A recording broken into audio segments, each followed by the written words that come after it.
जहां तक भारत और पाकिस्तान और बांग्लादेश में जो डिफरेंस है, पाकिस्तान से हमारे जो है वो रिलेशन एक अलग लेवल पे है, वहाँ हमारी दुश्मनी है। पाकिस्तान हमारे देश के अंदर अटैक कराता है, आतंकवादी भेजता है, तीन तीन चार चार लड़ाइयाँ हमने उनके साथ लड़ी हैं, हमारी जमीन पे कब्जा करता है। बांग्लादेश के साथ अभी तक ऐसा कुछ नहीं हुआ। बांग्लादेश में अभी जो घटनाएं हो रही हैं वो नो डाउट वहाँ पे हिंदूज को मारा, लेकिन वो हिंदू कहाँ के नागरिक हैं? वो हिंदू बांग्लादेश के नागरिक हैं। तो वहां भारत अभी देख रहा है एकदम सबके साथ, अगर हम आज एक ही लाइन पे अगर हम सबके साथ चलेंगे, हमारा बांग्लादेश के साथ रिलेशन खराब हो गया, हो मतलब ऑलमोस्ट खराब है, पाकिस्तान के साथ खराब है, चीन के साथ खराब है, श्रीलंका के साथ खराब है, नेपाल भी है। तो हम अल्टीमेटली हम अपने पड़ोसी नहीं बदल सकते। तो हमें कोशिश करनी चाहिए कि अपने पड़ोसियों के साथ, स्पेशली बांग्लादेश जिसका जनक भारत है, तो एटलीस्ट अभी एक मौका भी उनको देना चाहिए और कोशिश करनी चाहिए, क्योंकि वहां पे सबको पता है कि अभी जो कुछ बाहरी ताकतें हैं, जिसमें पाकिस्तान भी इन्वॉल्व है, जिसमें अमेरिका भी इन्वॉल्व है, उन्होंने वो तख्ता पलट कराया है। अभी वहां की आधी जनता या आधी से ज्यादा जनता जो है वो भारत के साथ है, भारत का पक्ष रखती है। तो हमें थोड़ा सा देख के, और प्लेयर की बात है तो मैं एक और से है कि बीसीसीआई को हेड कौन कर रहा है, और खेल को इससे भी ना छोड़ा जाए। बीसीसीआई को हेड एक प्लेयर ने एक प्लेयर लिया गया है, नहीं भी खेलेगा, बिल्कुल ठीक बोला कि उसके बिना भी काम चल सकता है, लेकिन अगर ले भी लिया है, हाँ, जिस दिन उन्होंने भारत पे हमला कर दिया, भारत पे अटैक कर दिया, तो बिल्कुल पाकिस्तान जैसा हमें करना चाहिए। सर मैं एक एक करके आ रही हूँ आपके पास, पहले एक बार सबसे कमेंट ले लूँ सर, बस एक बार, फिर मैं आपके पास आ रही हूँ सर। चलिए ठीक है, दीजिए आप लास्ट कमेंट, फिर आपको जाना है। देखिए, अभी मेरे दोस्त ने कहा, कर्नल साहब ने भी कहा कि हमें वहां पर लड़ाई लड़ लेनी चाहिए। यही तो चाहते हैं विश्व के लोग कि हिंदुस्तान की जो प्रगति है, द्रुत गति से जो प्रगति है, उसको अगर अवरुद्ध करना है तो इसको किसी लड़ाई में फंसा दो। मोदी जी ने पाकिस्तान में ऑपरेशन सिंदूर करके उनके सारे ठिकानों को ध्वस्त कर दिया, उसके बाद वो शांत हो गए। और विदेश के लोग चाहते थे, अमेरिका चाहता था, चाइना चाहता था कि ये वार में फंसे। अगर हम वार में जाते तो जो हमारी आर्थिक प्रगति की गति थी वो अवरुद्ध हो जाती, वो रुक जाती, और फिर हम इसी में सिमट के रह जाते।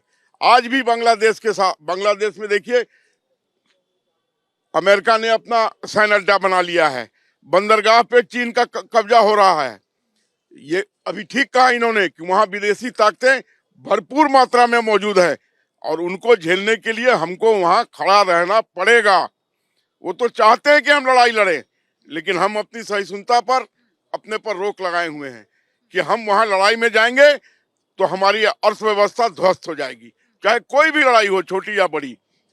और हम अभी उस स्थिति में नहीं है कि ऐसी चीजों को झेल सके। लेकिन हाँ, लगातार भारत सरकार वहां के लोगों को ये चेतावनी दे रही है, उनके साथ वार्ता कर रही है कि हिंदुओं पर जो अत्याचार हो रहा है उसको बंद कीजिए, नहीं तो इसके अंजाम कड़े होंगे, भुगतने पड़ेंगे।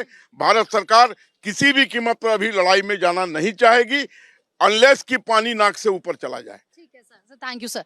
सर क्या वाकई जिस तरीके से सर बोल रहे हैं कि ऐसा हम नहीं कर सकते कि अपने सभी जो पड़ोसियों से रिश्ते हम खराब कर लें, लेकिन जिस तरीके से वहां पर हिंदुओं को टारगेट किया जा रहा है, तो फिर इसका इलाज क्या है? कैसे बांग्लादेश को एक स्ट्रांग मैसेज मिलेगा कि भाई अगर तुम ऐसे करोगे तो फिर तुमको नुकसान होगा? देश हमारा है। देश अगर हिंदुओं के ऊपर कहीं भी हमला है तो पूरा देश एक साथ खड़ा होता है, चाहे वो पाकिस्तान हो, चाहे आप चाइना ले लीजिए, चाहे यहाँ पे ले लीजिए बांग्लादेश। अगर बांग्लादेश के साथ हो रहा है तो कहीं ना कहीं देश के अंदर भारतीय जनता पार्टी को, इनकी सरकार को कड़े एक्शन लेने चाहिए और इनको बिल्कुल नाते अगर। हाँ प्रीति जी, देखिए जिस तरीके की बात चल रही है, तो मैं ये कहना चाहता हूँ, ना तो हम लोगों को हिंदू राष्ट्र चाहिए और ना जो लोग कहते हैं इस्लामिक राष्ट्र, ना वो चाहिए। हम लोगों को सिर्फ और सिर्फ अम्बेडकर हिंद चाहिए। अम्बेडकर हिंद है तो सब कुछ। अभी मेरे भाजपा के प्रवक्ता बिल्कुल ट्रांसपेरेंसी बात करते हैं। आलोक बस्सी जी का मैं दिल से आभार करता हूँ। सुन तो लीजिए, मैं दिल से आभार प्रकट करता हूँ। इन्होंने शाहरुख खान जी के बारे में जिस तरीके से कहा, अरे सुन लीजिए, बांग्लादेश की बात आती है तो भाई मैं कल एक नेशनल टेलीविजन पे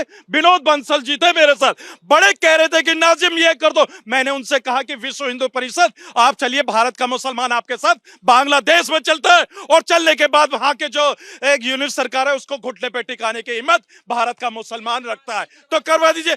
और दूसरी बात है, और सुन लीजिए एक चीज और मैं कहना चाहता हूँ, बड़ी जिम्मेदारी के साथ मैं कहना चाहता हूँ कि देश के अंदर हमारा हिंदू भी सुरक्षित, मुस्लिम भी सुरक्षित। अगर उनको संविधान पे पूरा भरोसा है तो हर नागरिक सुरक्षित। बात तो बांग्लादेश में जो हिंदू उन पर अटैक हो रही है उनको लेकर क्या? पहले इनका जवाब दूंगा, फिर इनका जवाब दूंगा। इन्होंने बोला मुजीबुर रहमान के साथ पैक्ट था, और ये भी बात कर रहे थे। ऐसा है कि मुजीबुर रहमान के साथ पैक्ट नहीं था, लियाकत नेहरू पैक्ट था। और 2011 तक हिंदुओं की आबादी सबसे ज्यादा बांग्लादेश में कम हुई। कब किसी ने बोला कि नेहरू लियाकत पैक्ट या मुजीबुर रहमान पैक्ट के साथ हिंदुओं की रक्षा की जानी चाहिए? पाकिस्तान में हिंदू गर्त में पहुंच गए बिल्कुल।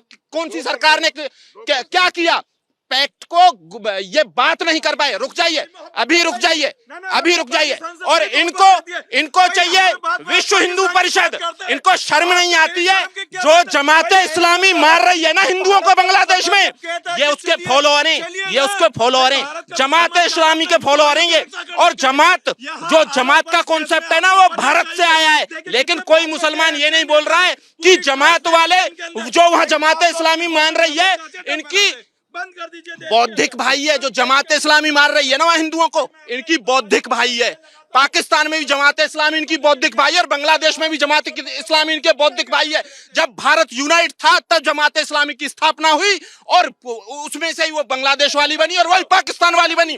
इनको शर्म नहीं आती है कि ये हिंदुआ जो जमात इस्लामी का यहाँ जो जमात का प्रमुख है वो बोले कि वहाँ हिंदुओं को नहीं मारा जाना चाहिए? नहीं मारेंगे, नहीं बोलेंगे। इनको क्या है कि हिंदू प्रताड़ित हों? अल्टीमेट तो इनको इस्लाम चाहिए ना सब जगह।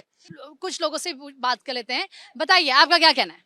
देखिए मैम, जैसे भाई साहब ने बोला कि जाके डायरेक्ट उन पर चढ़ाई कर दो। क्या जब ऑपरेशन सिंदूर हुआ था, क्या आपके पास इन्फॉर्मेशन थी कि ऑपरेशन सिंदूर हो रहा है?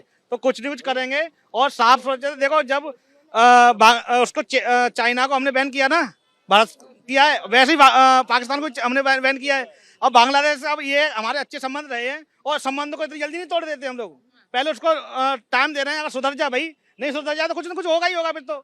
फिर ना आप रहेंगे वो ना हम रहेंगे। फिर तो जो सीमा पे हमारी फोर्स लड़ेगी वो उनका डिसीजन है, ये ना मेरा ना आपका है। मैडम देखो, ये बांग्लादेश जो है ना वो एक कीचड़ है, और हम जो हैं एक साफ सुथरे लोग हैं। मोदी जी लड़ते हैं लेकिन तरीके से लड़ते हैं। ये थोड़ी है घर का लड़ाई, ये मतलब फुटपाथ की लड़ाई है कि जाओ। प्लेयर को, क्रिकेटर को रखना चाहिए? नहीं रखना चाहिए। क्या शाहरुख खान हिंदुस्तानी नहीं है? सब काम सरकारी करेगा। हमारे नागरिक का क्या फर्ज बनता है? हमारी कोई फर्ज नहीं बनती है कि हम उसका बायकॉट करें। राजीव शुक्ला ये कर दिया, शाहजी का लड़का ये कर दिया। अरे भाई, तो उसका सबसे पहले हम एक नागरिक हैं। हमारे नागरिक होते हुए हमें ये फर्ज बनता है कि किसी भी देश का अगर कोई देश हमारे ऊपर आक्रमण कर रहा है या हमारे हिंदू भाई को या सिख भाई को मार रहा है तो हम उसका विरोध करें। ये नहीं कि हम उसको सपोर्ट करेंगे और उसको हम पैसा देंगे, फंड देंगे और उसी पैसे से हमारे खिलाफ वो मतलब षड्यंत्र रचेगा।